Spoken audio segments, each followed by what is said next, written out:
चलिए, हमारे भारतीय जनता पार्टी के सम्मानीय जिलाध्यक्ष जी, सम्मानीय महानगर के अध्यक्षा जी, सम्मानीय मेयर साहिबा, सम्मानीय एमएलसी साहब श्री सुधीर गुप्ता जी, सम्मानीय श्री डीपीएस राठौर जी, सम्मानीय मिथिलेश जी आ गए, सम्मानीय मिथिलेश जी और सभी हमारे जनप्रतिनिधिगण, जो भी वर्तमान या पूर्व जनप्रतिनिधिगण, सभी पार्टी के सभासदगण, सभी पदाधिकारीगण और यहाँ पर उपस्थित सभी महानुभाव बहनों और भाइयों, आप सबको स्वतंत्रता दिवस की ढेर सारी शुभकामनाएं। स्वतंत्रता दिवस हम लोग इसलिए मनाते हैं क्योंकि ये दिन हम लोगों को याद रखना चाहिए कि बहुत कुर्बानियों के बाद, बहुत बलिदान के बाद, न मालूम कितने लोगों का खून पसीना बहा, सैकड़ों साल की गुलामी के बाद 15 अगस्त 1947 को ये दिन देखने को मिला कि हमारी सरकार बने, ये देश स्वतंत्र हो, हमारे ऊपर हमारे ही लोग शासन करें। इसलिए स्वतंत्रता दिवस को हम लोग मनाते हैं ताकि हम उन कुर्बानियों को याद कर सकें, उन लोगों के खून पसीने की कीमत को याद कर सकें कि जिसकी वजह से ये दिन हमको देखने को मिला है। आज हमारे प्रधानमंत्री जी का उद्बोधन अत्यंत प्रेरणादायी था। उन्होंने कहा कि हमारे पूर्वजों ने जो सपने देखे थे उनको हमें संकल्पों में बदलना है। अर्थात आजादी के दीवानों ने जो सपने संजोए थे कि हमारा देश कैसा हो, हमारा समाज कैसा हो, राम राज्य की कल्पना हमारे देश में, हमारी संस्कृति में प्रारंभ से की जाती रही। राम राज्य का मतलब यह है कि हर व्यक्ति को न्याय मिले, हर व्यक्ति को समानता का अवसर मिले और हर तरह से हम समृद्धशाली हों, हम तरक्की के तरफ बढ़े। ये राम राज्य की कल्पना थी। आज उसी कल्पना को लेकर हमको संकल्प करना है कि हर भारतीय की जिम्मेदारी है, हर भारतीय का ये संकल्प होना चाहिए कि हम इसके लिए जो भी बल पड़ेगा तन मन धन से वो अर्पण करेंगे, क्योंकि बड़ा संकल्प है। अभी तक हम छोटी से छोटी चीजों के लिए विदेश की तरफ देखते थे और हमारे सामने जब कोई मेड इन इंडिया का प्रोडक्ट आता था और कोई मेड इन जापान का आ जाए तो हम उसको पसंद करके उसको खरीदने की तरफ उत्सुक होते थे। ये परसेप्शन क्यों बना? ये परसेप्शन इसलिए बना कि वहां की क्वालिटी अच्छी। आज हमारे सामने जो संकल्प है वो यही है कि हमारा इंडियन स्टैंडर्ड इंटरनेशनल स्टैंडर्ड बने। अर्थात जो भारत का स्टैंडर्ड है पूरी दुनिया उसको ये समझ के स्वीकार करे कि यही इंटरनेशनल स्टैंडर्ड है। ये सबसे बड़ा सबक है प्रधानमंत्री के वक्तव्य का। और हम समझते हैं कि जिन लोगों ने प्रधानमंत्री जी के वक्तव्य को नहीं सुना उन लोगों को जरूर सुनना चाहिए, क्योंकि देश खाली बातों से तरक्की नहीं करता।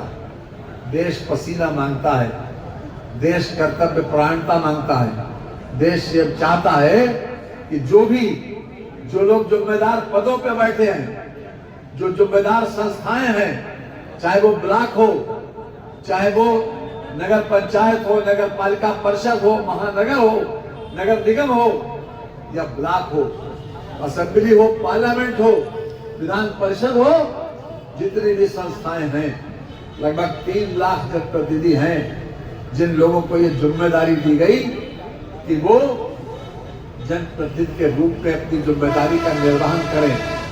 उन लोगों की जिम्मेदारी सबसे पहले, उनका फर्ज सबसे पहले, उनका कर्तव्य सबसे पहले है। अगर वो अपने कर्तव्य के प्रति सिंसियर रहेंगे और अपने कर्तव्य का पालन करेंगे तो उससे संबंधित लोगों को अधिकार मांगना नहीं पड़ेगा, स्वयं अधिकार मिल जाएगा, स्वतः मिल जाएगा। क्वांटिफाई कर रखा है शिक्षा के लिए, चाहे प्राविधिक शिक्षा हो, चाहे मेडिकल एजुकेशन हो, चाहे व्यावसायिक शिक्षा हो, हर तरीके की शिक्षा के लिए एक बड़ा बजट दे रखा है। और स्वास्थ्य के लिए भी मानक है 8% का, और हम स्वास्थ्य के लिए भी 7% बजट का हम स्वास्थ्य में दे रहे हैं। आज इंफ्रास्ट्रक्चर पर, आधारभूत सुविधाओं पर जो सबसे ज्यादा जोर दिया जाता है, उसमें हम 2 लाख करोड़ रुपए की व्यवस्था की है इस योगी सरकार में, योगी जी के नेतृत्व में। इसका सबसे बड़ा फायदा होता है कि संपत्तियों का सृजन हो, रोजगार के अवसर बढ़े और ज्यादा से ज्यादा लोगों को रोजगार मिले और संपत्ति दिखाई पाए। वो बजट सबसे अच्छा माना जाता है जिसमें पूंजीगत व्यय ज्यादा होता है, अर्थात चाहे स्कूल हो, चाहे अस्पताल हो, चाहे सिंचाई हो, चाहे बिजली व्यवस्था हो, इसके लिए स्थायी संपत्तियों का सृजन, इसके ऊपर हमने प्राथमिकता दी है। योगी सरकार की प्राथमिकता है और यही भारत सरकार की मंशा है। उसके अनुरूप हमने 7,36,000 करोड़ रुपए का बजट पर 2 लाख करोड़ रुपए का पूंजीगत व्यय रखा है, जिसके माध्यम से हमारी संपत्तियों का सृजन होगा और ज्यादा से ज्यादा लोगों को रोजगार मिलेगा। अर्थात बजट जो है वो रोजगार उन्मुखी है, सबसे ज्यादा प्राथमिकता रोजगार को दी है। और जो महत्वपूर्ण विषय है, सिंचाई के लिए जितनी भी पुरानी योजनाएं लंबित थी, उन सबको आगे बढ़ाने के लिए 50-50 साल वाली योजनाओं को पूरा किया। लगभग 23 लाख हेक्टेयर सिंचन क्षमता हमने बढ़ाई, 23 लाख हेक्टेयर। ये बहुत बड़ा एक क्रांतिकारी परिवर्तन। साथ ही साथ निजी ट्यूबवेल का कनेक्शन जिनके पास है, उनको अब बिल नहीं देना पड़ेगा अपनी जेब से, वो सरकार दे। हर तरह से प्रोडक्शन बढ़े, लोगों को रोजगार ज्यादा से ज्यादा मिले, हर क्षेत्र में उत्तर प्रदेश आगे बढ़े। ईज ऑफ डूइंग बिजनेस पे पहले हम 11वें 12वें नंबर पे थे, आज हम दूसरे नंबर पर हैं। उत्तर प्रदेश की अर्थव्यवस्था जब सत्ता संभाली थी योगी जी ने, तब 10वें स्थान पर थी, आज हम दूसरे स्थान पर हैं महाराष्ट्र के बाद। हमारी जीएसडीपी जो सरकार की आर्थिक स्थिति को आंकने का पैमाना है, वो हमारी 12,46,000 करोड़ रुपए थी, आज हम 24,99,000 करोड़ पे खड़े हैं। और भारत सरकार का जो नया अभी बजट आया, उसमें हमको ये माना गया कि इसी वर्ष हम 27,51,000 करोड़ पे पहुंच जाएंगे, यह अनुमान है। लेकिन जो प्रगति की तरफ हम बढ़ रहे हैं, और इस प्रगति में आप सबका सहयोग है। आपने वोट देकर ऐसी सरकार को सत्तारूढ़ किया, जिसकी वजह से आज उत्तर प्रदेश के मुख्यमंत्री जी प्रधानमंत्री की तरह बिना रुके बिना थके ईमानदारी के साथ अपने कर्तव्यों का निर्वहन कर रहे हैं।